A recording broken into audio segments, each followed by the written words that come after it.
It might sound like junk food, but it's not. Better than going to the deli and hungry in hour. Eat big, get big, proper foods. Get sick twice, keep eating and training.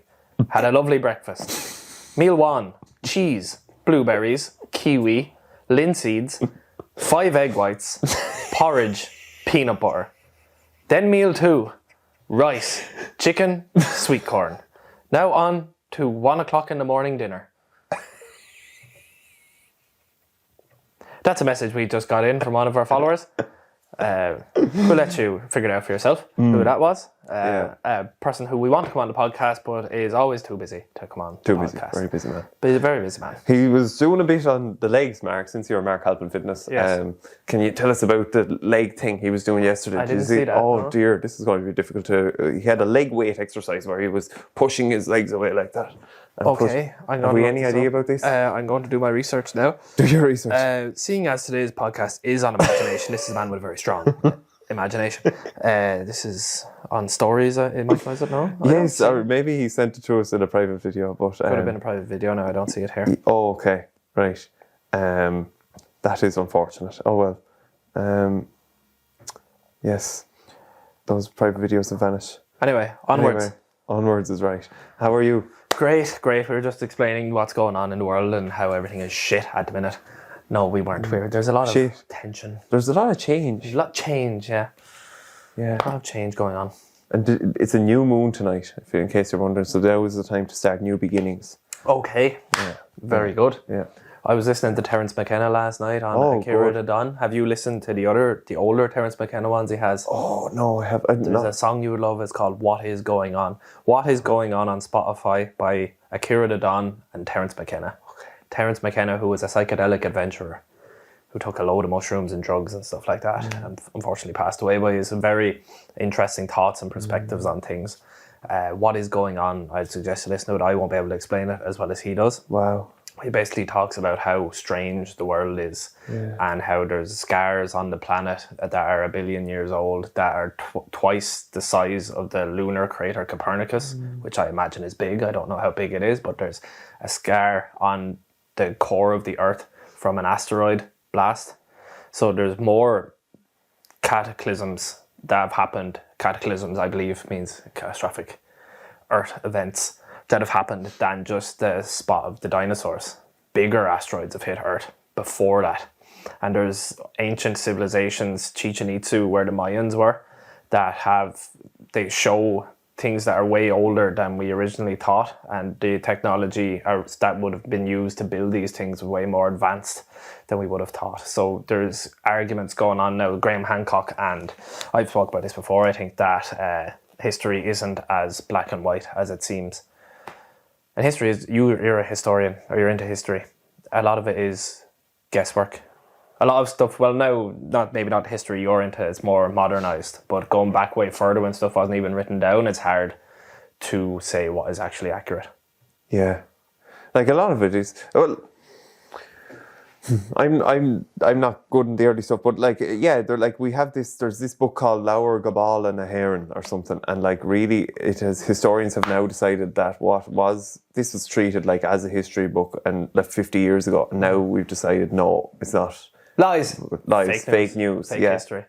But like, in 50 years' time, will they think the same again? Will they go back and say, actually, no, that what they were saying was right? Anyway, like when you were in Donegal, like Donegal is full of it. Donegal is full of, and this man in 300, he actually went here and he went there and came back here. Yeah. And then, so that's life. I like that. But history, yeah, when you go back into the older stuff, like basically it's saying that we had a conception of the pyramids, but like that the pyramids aren't like what they may not be exactly what we thought they were.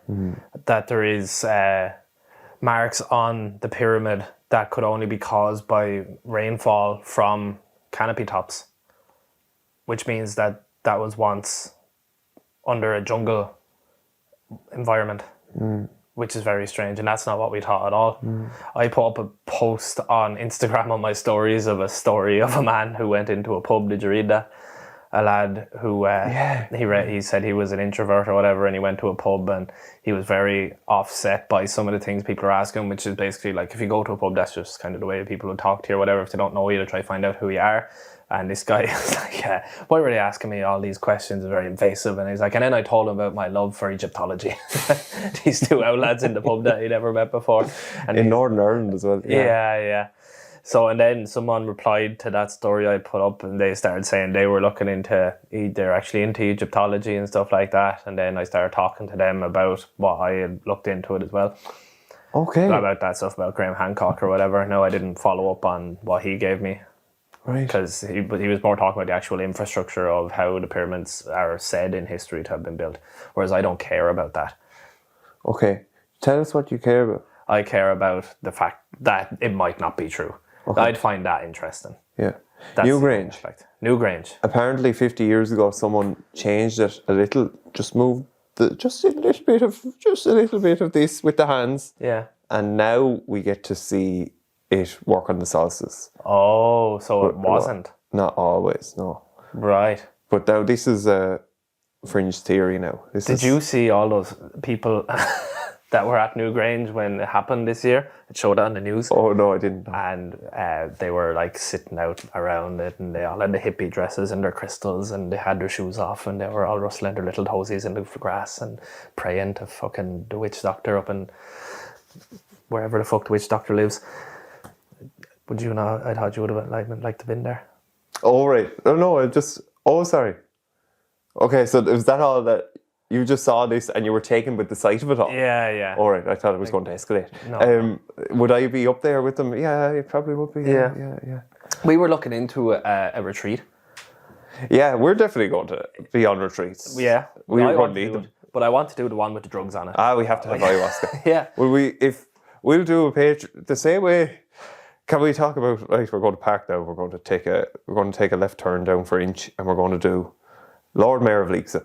And he did a GoFundMe, and Lord Mayor of Leixip has now claimed that he did in fact go to the Ukraine, and he's been transporting pets from the Ukraine to Poland. He is our Lord Pet Mayor of Leixip, and that's what he's been doing. That's what he is now since claimed. He said there was fake news circulating about a few lads in the forest using money to drink cans. He says that's fake news. And if you've wanted to dig deeper into this, we did a podcast with the Lord Mayor of Leixip a few months ago, and you can find it on our YouTube. It's worth a look. He's a good fella, but this requires imagination. There was definitely a link to this. This is him going off on his retreat, his big exploration journey. Gathered a few €1,000 on GoFundMe, and off he went into the Wild West. And that was his plan all along, was to bring pets from the Ukraine to Poland. I think initially it was like he was going in to fight the babushkas, he was going to fight, but now he's on the refugee mission. But who are we to judge? Who are we to judge? He's doing more than we are, isn't he? Yeah, he is. Unfortunately. So why imagination? Why have you picked that for us today?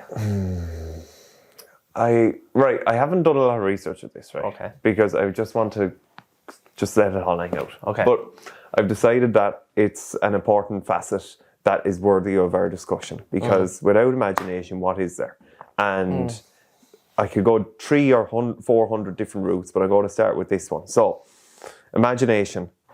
I choose it because we have, there's this video, After School does this video at the moment, and they're talking about, it's an Alan Watts video, it's 10 minutes long, and I really recommend it. Right. And there's one graphic in it, and it's so striking that because the mind is so good at thinking and intellectual matters and, getting better at processes and solving problems, that we have and he puts like these mechanical clippers on the eyes, and we look at everything and we analyze it and extract it. And we forget that and then we take it back and we think, well, that's not how we're meant to perceive reality. Right. That so much of our imagination creates our problems. Yeah. That's what they say anyway. And if we look in the world through these lenses of, oh, that's not right, or this needs to change, or that's wrong, and we keep perceiving it that way, it's not really the human experience. Human experience is imagination, and it started through storytelling. And with the storytelling, we were able to imagine different ways of doing things and different ways of being and different scenarios. And it's a beautiful thing that I think we should continue to value and cherish. Right. So more of an open landscape is what you're calling for here. Yeah, Ram Dass has this perception that when we're driving down the road, we look at a tree. We don't say that tree needs to lose weight, that tree needs to grow an extra bit, that tree needs to go to school for another year. That tree, we just accept it as a tree. And he says that we should look at human beings in the same way. Yeah. Yeah, it's weird, isn't it, how we use our judgment on humans or dogs. That's a bad dog. But we don't do it to trees. Yeah. But why? But why? I suppose because we've viewed ourselves as separate from trees. Like, oh, trees are just trees. We're conscious. Yeah. Yeah. But I think, this is where we get deep into it. Imagination, Mark. I don't think you could have survived secondary school without imagination. No, it kept me entertained. Yeah. But sure, it's all imagination, isn't it? Everything is your imagination. There's reality, there's the fireplace, there's the t-shirt I'm wearing, and there's you and Shane in a room, me and these cameras and these microphones, and then everything else other than that is just conjured up in my brain. Words and thoughts and images. So that's it. There's reality and then there's imagination. Wasn't it Albert Einstein said, like, knowledge is limited, knowledge can get you from A to B, but imagination encircles the world. So you can know certain things, but if you don't have imagination, you're not really alive. So that's part. But our imagination kind of dies as we get older, doesn't it? Is that what they say? Yeah, well, like when you're a child, you can play with a plush toy, and that can be anything. That doll can be alive, that can be talking to you, you can be having an adventure with this, you can have an imaginary friend. If you have that when you're 26, I'd be locked away. So we were forced to kill our imagination as we get older. But then you have Instagram, and I imagine that the fucking 200 people like my photo are my friends, when half of them wouldn't say hello to me if I passed them in the street, or I wouldn't say hello to them. That's all in my imagination. Twitter followers, likes on your tweet. You imagine you have this band of people who agree with you. Social media is all. But is that a problem? You describe that in kind of a way, they wouldn't say hello. But if they said hello and they liked your tweet, then they're good people. Is that what we want here? No, I don't care either way. It's just this thought I have in my head, like that, all these people like me. Yeah. See, this is where I don't want to go too Michael Dwyer on this now. All right, but like, I met it's called imagination. Go for it. Dan Sutherland, shout out to Dan. He's from Australia. No, he's not from Australia. He's from Glenathan. And he spent the last 3 years in Perth, Australia, now training to be a carpenter. And he's back. And what did he do to celebrate his return to Ireland? He went to a Junior B hurling game yesterday. And he played? No. Oh. We were trying to get him to play for our other Junior B hurling team on Tuesday night, but we're in talks. We're in talks. But Dan goes to me, "Jeez, the podcast is going well." I listened. Actually, we listened to the Owen Conroy episode, and we said that the man who loves himself most in Gorey was Ross Murphy. And then Dan Sutherland, who's in Australia, sent the podcast to Ross Murphy, saying, "Hey, you got to mention this." So look, we went from Meadowgate and Gorey to Perth, Australia, back to Millbrook and Gorey. Yeah, like, and this is modern technology. This is your like on Instagram, but this is just a podcast, you know, like, I don't know. I know how likes can be superficial, but don't put them on, but it's a beautiful thing that we have technology. Yeah. I've been grappling with what I should be doing, basically, over the last week. I've gone very deep into everything. Yeah. And, I've decided that the skills that we have now, 200 years ago, there might have been more of a need for them. But we live in such a brilliant world now that you don't need someone to figure out how is everyone right in the community, because everyone is kind of doing well. We all live in our houses and there's enough food on the table, mostly. Like we have a very high standard of living in Ireland. Yeah. And we didn't have it 150 years ago 250 years ago. When you think of how far ago was the famine? Oh Jesus. 1840s. So what's that? Almost 200 years, I suppose. Yeah. 180 years. Yeah. Like, that sounds tiny when you say it. But like, there was a need for people to get involved and figure out what to do, and like just very practical matters. Yeah. Or even going closer, like the black and tans. Yeah. That's all that. Like, you know, people, no one's coming to my house now to fucking hold me up against the wall with a gun. Like, Yeah. I'm not hiding in the woods from officers. Yeah. For just being who I am, like, you know. Yeah. And that's very recent. That's Very 2-3 generations ago. And I think that has helped me to understand that, like, just because right now there isn't really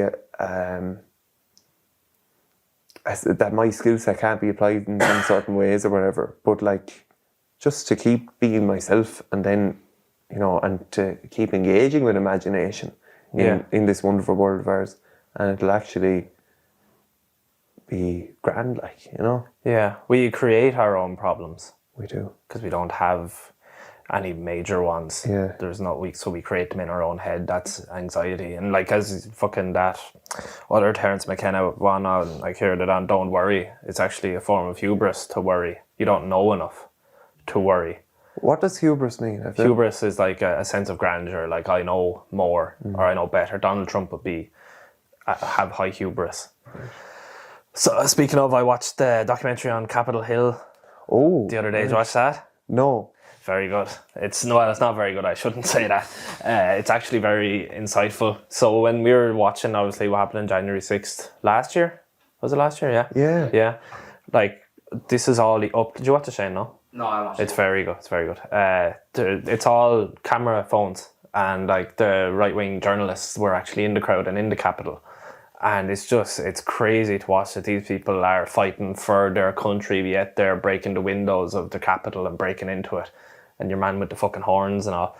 But like, watching it, the guards just retreat. So they stand and then they retreat and stand and retreat, and they just let the people in. And it's just so crazy to watch. Like, a guard died. 4 guards committed suicide after because of the trauma they experienced. No way. Yeah. A lot of people got injured. Rioters got injured. What was lying at the heart of it? Like, crowd, mob mentality. okay. Yeah, separatism. And you know the way Alex Jones claims, did you get any sense that, like, there were people planted, what's that, the word for it from the CIA? It's kind of a Spanish word on it when they plant people. I know, I know what you mean. I don't know the word, but I know what you mean. Yeah. I don't think so. No, you couldn't see it. I couldn't see that happening. Yeah. What I sort of gathered, it's a group called the Proud Boys, who are a right-wing, very far right-wing movement in America, and they were kind of at the front of it all. And they had left. People had got to the Capitol. They were starting to storm the Capitol 19 minutes before Trump's speech finished, where he said we were all going to march down to the Capitol. So once he had actually said that in his speech, people started marching, and then they all got down there. But it's mental to watch. I can't imagine that happening in Ireland. And it's crazy the influence that Trump can have, that he can literally just say we're going to march down to the Capitol, and then they take over the Capitol building in Washington. Like, so it's going to be interesting to see, is Trump back allowed on Twitter? Oh yeah, Because that's why he was impeached, wasn't it? it's a big one actually. Yeah, big one. because Elon Musk is saying free speech is going to be allowed. And Shane, you were saying, you said something like the right and the left are both going to be pissed off by. Yeah, so I think I've seen a screenshot of a tweet now.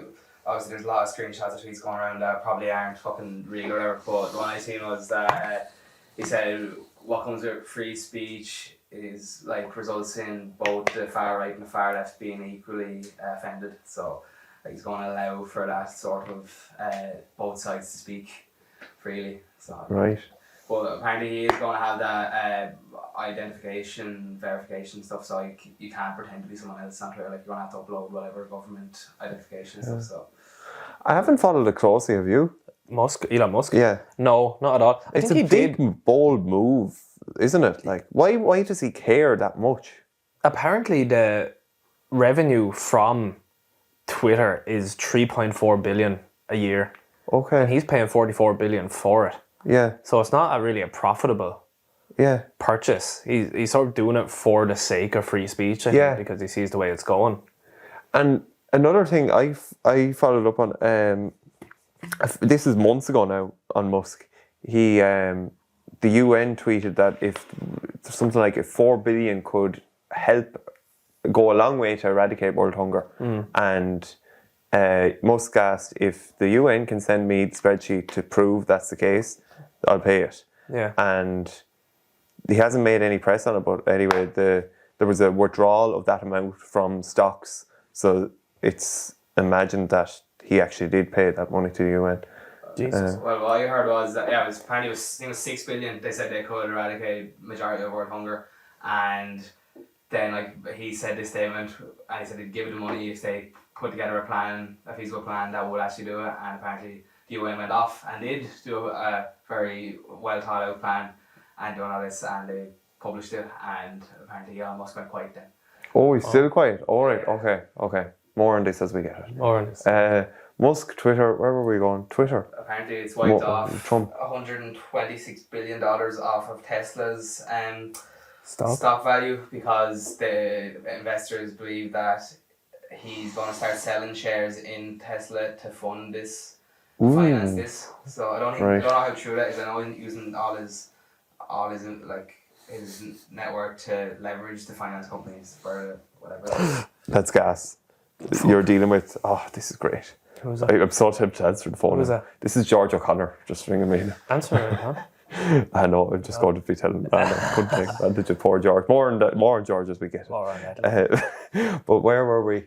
Musk, yes. Isn't that gas? So the mentality of the Tesla shareholders. No, one of the richest men in the world doesn't have enough money to sustain this. Yeah. Anyway,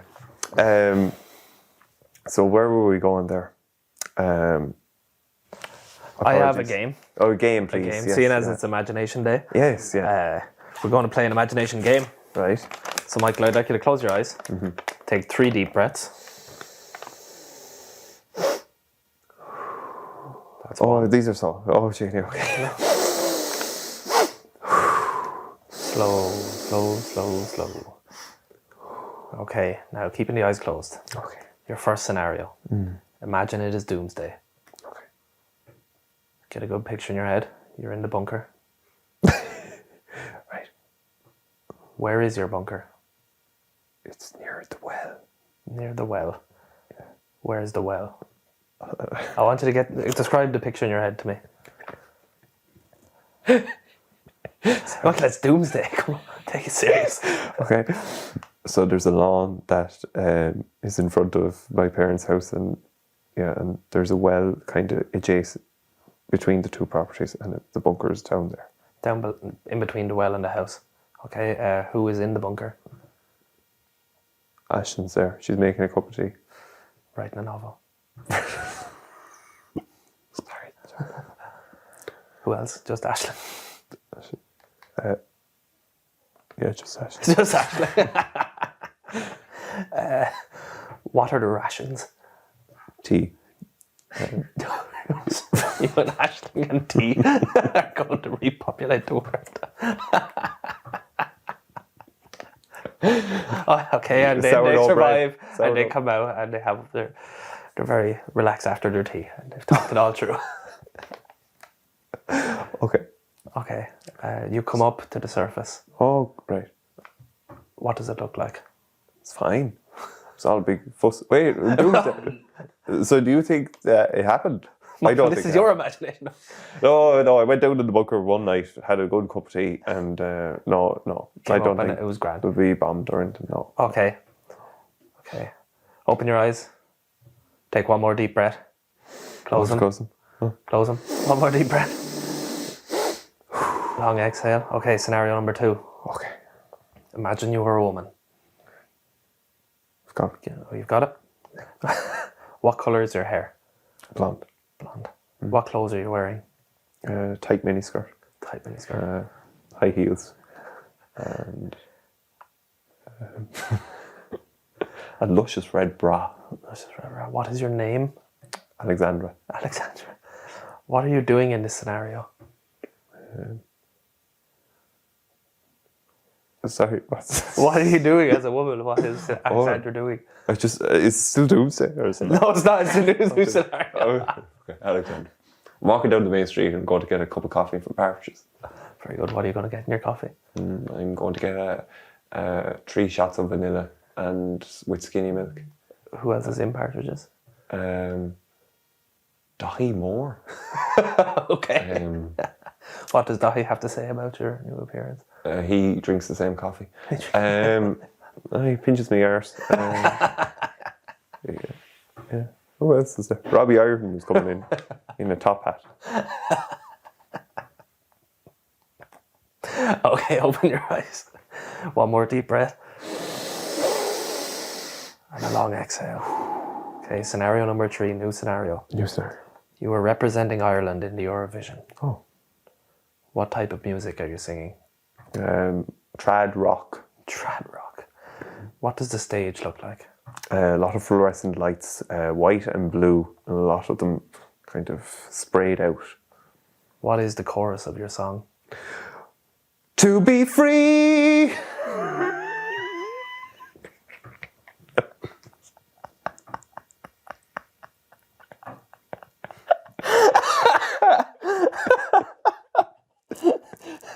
What is the name of your song? Free. Free.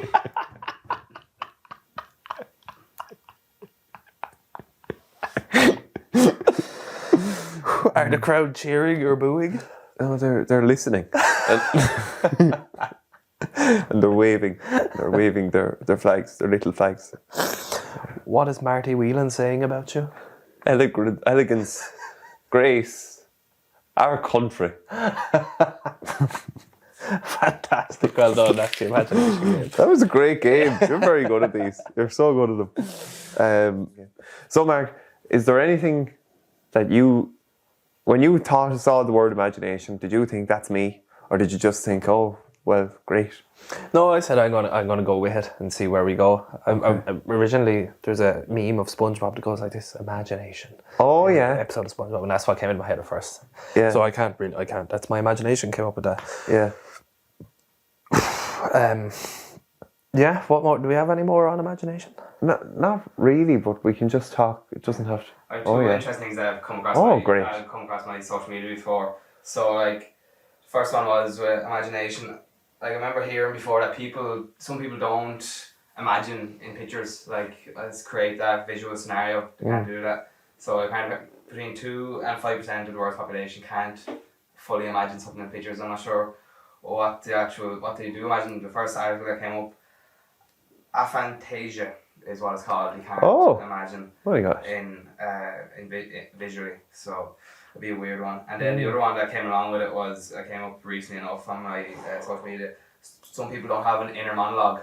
Like, no way you're talking to yourself and your inner voice is telling you to do things and like your imagination. Between only 30 and 50% of people have that. Oh. And there's like, well, by the looks of that statistics, like more people don't have that inner monologue in their own head. It's like, who the fuck is talking to you then? You know? Yeah. That's really interesting. Your first tweet reminds me of that whole thing with Peterson asks, do we think in words or do we think in images? Yeah. What do you think in it? I think in images. Okay. I think. What do you think in words? I think in words. But is that inner monologue? Or is that... No, it's kind of like, what word am I, like, if I'm listening to something, do I immediately picture the things that are being said, or do I think of the words? You think of the words that are being said? I think I do. Yeah. Really? Yeah. What do you, Shane? Yeah, images. Yeah. Images, yeah. It's hard to tell though. Yeah. I remember things in images. So like if I'm, say, quickly, like if I'm trying to think of what a PT client has had on the last day, I'll be able to remember that quicker in my head than going and checking or having it written down somewhere. Yeah. So yeah, I just remember like, oh, there was 2 plates, 2 20s, 2 15s, and a 5 or something, and I'd get that straight away in my head. That's fascinating. And then the other one was about the inner monologue, and that reminded me of Jamie? Inner monologue. Oh yeah, Tim Ferriss's email. Did you see it, or did you come across it later? The one you sent me? Oh, I sent you one about Charles Eisenstein. He goes there. He goes out there, all right. No, this one was Tim Ferriss's 5 Bullet Friday. Right. And he has a very good quote that you will love. The mind should be kept independent of any thoughts that arise within it. If the mind depends upon anything, it has no sure haven. Can you go over that again? So we say that the mind should be independent of its thoughts. Yeah. So thoughts come up, and I think, and my father actually opened my eyes with this one as well, that like we've thoughts that come up, but there's always a witness. There's always something that witnesses the thoughts. Yeah. And like in this sense, the mind, that thing, that witness should be kept independent of any thoughts that arise within it. If the mind depends upon anything, like if the mind depends upon these thoughts to confirm its existence, then it has no sure haven. Yeah. Yeah. So that's the whole purpose of meditation, isn't it? To separate the witness and the thoughts. Yeah. And to not identify as your thoughts. Because Yeah. thoughts can come from anywhere. And we had your one on the podcast before, the psychologist, Dr. Drury. Oh yeah, she was really good. She was very good.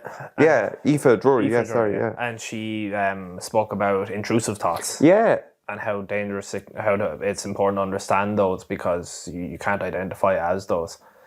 Like even last night I couldn't sleep. I don't know what it was. I think because I drank fucking Pepsi Max before bed or something. And I was just going over and over. in my After a head. match as well. After a match, yeah. And I drank fucking caffeine before I went to bed, which was silly. And then I watched the John Wayne Gacy documentary. Okay. Who was a serial killer. So Right. that was not a good mixture going to bed.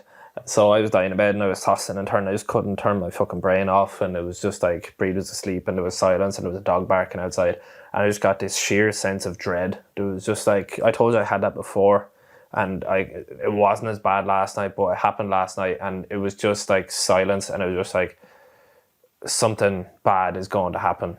And then if I had identified as that, I could have nearly confirmed it in my own head. Do you know that something bad was going to happen, and then something bad could have happened of my own accord. If I was identifying as, I was like, oh, something bad's going to happen now, so I'm going to act irrationally or something. But I was able to just kind of separate that and like, right, let this pass, and then it passed. But it's important, and it's not like, why aren't we taught shit like that in school? Yeah. See, that's the big thing as well. Like, I think, well, I suppose I have a natural interest in books or whatever, but in school we think that everything has to be written down on the page, but what is written on the page just can't actually express it. Nothing on the page can express what actually is happening, and no notes that are weaved together can actually describe the human experience. So words are But if you highlight them. If you highlight them and underline them and put them on little neat little cards, and then you're a proper young person ready for the world. Ready for the world, yeah. Yeah. I just don't know how. It's survival guides, like, you know, that Ned's Declassified School Survival Guide program. Like, you know, I don't know what we're going to do with school, Mark, but thank God we don't have to figure it out. But like, I think a lot of school can be just disarming imagination. Yeah. And that's unfortunate. And you mentioned earlier about how adulthood like can be crippling that imagination, but like, when you, I was going to say when we have the child. Yeah, our baby. When our baby comes out. Little Gucci. Gucci. Our little Gucci. That'll be its rapper name, Little Gucci. 4 weeks from today. Yeah. It's crazy. Flies. But like, that baby is going to transform you. Like, in that you will be instantly brought back into the present moment. Yes. And that it is in the present moment where imagination happens. And it's all lofty terms and lofty language. Well, I think that's why adults like children so much as well, is you see the imagination in them, and the way they look at the world reminds you of how you looked at the world at that age, and then that brings you back, and it's this joyful, imaginative experience. Like, I'm going to raise the vibe a bit now. Okay. I came from under 7 hurling training, and I got such a kick out of it, right? Yeah. And there were these people that, right, I'm going to call person A, right? Person A He's your typical, gory people might be able to guess him right. He's your typical angry but talented man. He wants to take the freeze and he doesn't want anyone else to take the freeze, and he's going to let you know if someone else tries to take the freeze. Just because I missed one free isn't going to make a fucking difference. This is an under 7. No, I'm just, sorry, I've done it again. Sorry, okay. This is just a person, right? Okay. Yeah. Now, his first cousin has a child, and they present in the same way. They are nimble, they are agile, they're only 6 and they're running around the field and they've the shorts up or the socks up as high to their knees, and they're ready, and they express how they like going out and playing in the rain even. They like it that much. Yeah. And then meet person B. Person B is a bit of a haymaker, so a bit heavier when he was a bit older. So very, very good under the high ball, and just good at natural skill, but not very mobile, but likes to announce his presence on the field. Yeah. So now his nephew, take it back, his son is on the field.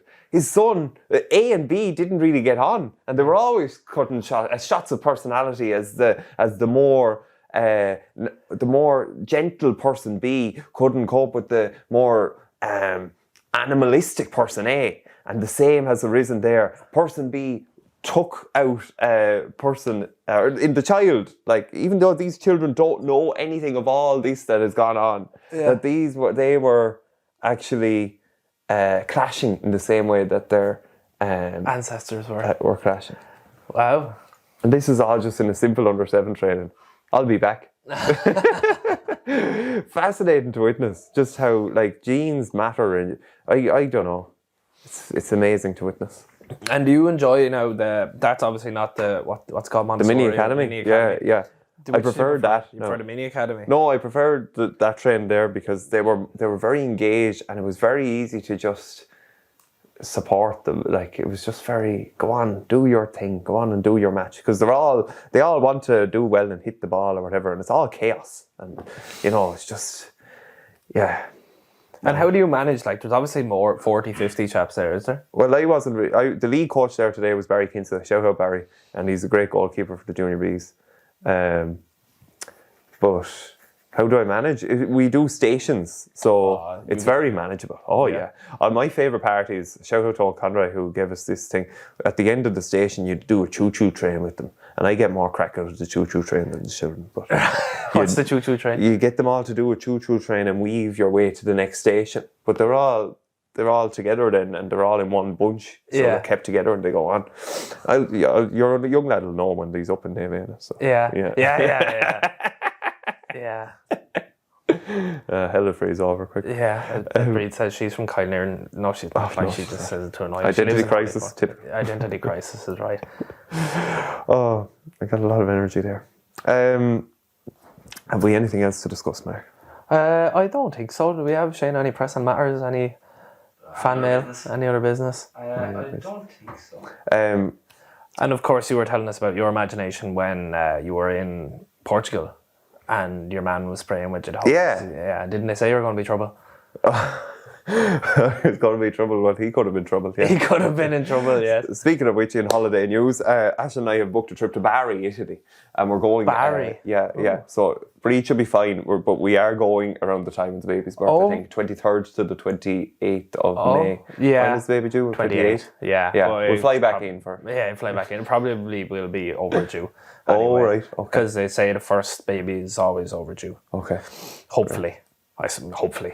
Because people have been saying to me, like, oh, how far along is she? And I was like, 6 weeks left. And they're like, mine came 6 weeks early. No fucking notice or anything like that. So it's always reassuring. But we're moving into the house now in the next couple of days. And then after that, I can come whenever I want. Yeah, exactly. Yeah. In its own time. Its own way. Yeah. Yes, we're going to Bari, Italy. So we've booked a little villa in a small town on the sea. And I've booked a winery for the two of us. Ooh. So we're going to sample the food and the drink of Ashlyn's going to be sampling 2 drinks at once. So yes, plenty to look forward to there. Yeah, good stuff. That was short notice. It's nearly May now. Nearly May, yeah. Ryanair, shout out to Michael O'Leary. He is a devil for the cheap flights, and they're only getting better, in fairness to him. A positive fucking word about Michael O'Leary for once. Yeah, absolutely. More of it, like. More of it. I know he's a different from the market and all the same. Like, you can get a flight for €8, but I still ended up paying 150 for two. But There still, you go. Yeah. But still, like, I think that's good value to get to the other side. 150, where would that get you here? Get you to Kerry for 2 nights or something, like. Yeah. Sure. That's true. Shane done the same. He was going to Galway or something. It was cheaper to go to Salou for a week, I think. Was it? Yeah, like me and Roshan are going to go to Galway for 3 nights or something like that. And for hotels, all that crack, it was actually cheaper to get the flights, the accommodation, transfers, baggage, the whole fucking lot to go to Salou for 4 or 5 days. Lovely. Yeah. Mm-hmm. See Mike Tyson bed to show you how some lad on an airplane. Did he? Yeah. You didn't like it? Proper order. The fella behind him was drunk, and like there's videos of when he's drunk and he's standing up over the seat talking to Mike Tyson's ear, giving him abuse, and it shows multiple videos. Your man like trying to talk to Mike Tyson, he's trying to sit on the plane like and go wherever he's going, and eventually he just gets up and turns around and starts laying digs into him, and like that's like the fucking last thing anyone wants. Yeah. Mike Tyson punching him, but I don't think he ever got in trouble for it. He probably Your man has been an arsehole. Oh, he was 100% provoked. Like anyone would have done it. Unfortunately, this man just did it to the scariest man in the world. Okay, right. Apparently, Michael O'Leary, he was going to bring in standing seats. That would have been great for stags, wouldn't it? Yeah. What was it? Oh, you want a conga line at your wedding? Yeah. I've decided that I'm going to just a choo-choo train. Yes, exactly. I was reading about something, Italy culture or something. Oh yeah, there was a festival in Italy, and like it was like the Market House Festival, and people were setting up stalls or something. And it was Brendan O'Connor actually was writing this article saying, "Oh, this isn't going to be that good. This is going to be so it's not going to be great or whatever." Yeah. And then he said, and then a few hours later there was a conga line in the streets, and I thought, wow, I want to see one of them. I would have that in the way. I'm going to. You won't get many jobs, Mark. I'm not. This is not going to be. Well, I'm. Famous last words, but like the wedding is I'm not going to be that demanding, but I am going to want little things that are really small, and yeah, right. Like a conga line is one. Yeah. Okay, yeah, I can do that. I can sort that out. Speaking of which, Richie Cavilla, I am having some crack with Richie Cavilla's songs at the moment. Yeah, me too. Are you? Yeah. How? She hates it. I just keep playing them on Google Home. Oh, yeah. She hates it. I just find his lyrics absolutely hilarious. Like he has one about the water meters, and he goes, "And the water meter's there now, and sure it's there now, so we can't. It's too late to do anything about it." And it's just such an Irish way. Like when the water meters came, what's this doing here? Oh, sure, it's too late now. We may just go on with it. Yeah. And Nelly's in the deli, and Nelly. Everything's out of date, but when you put the coleslaw on, it tastes just the same. Dick on Her Mind is a good one too. I need to look at that one then. Yeah. There's 3 suitors that this lady is after. There's Tom, Dick and Harry. Oh, right. She's had Tom and Harry, so now all she wants is Dick. How would he get away with it? And then there's another one like, sure, we didn't know when we were younger or something like that. And it's about like, oh sure, I could tell you about the birds and the bees, but you'll find out when you're older anyway. Like...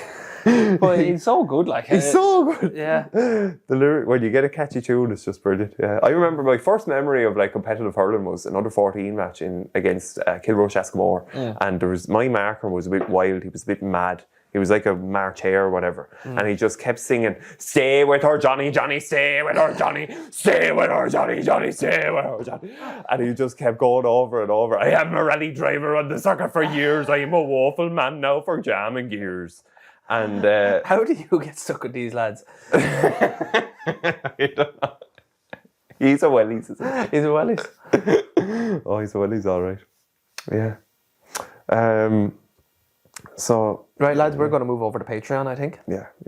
So you can pay for it there. Yeah. Take care. Goodbye now. Bye. Take care.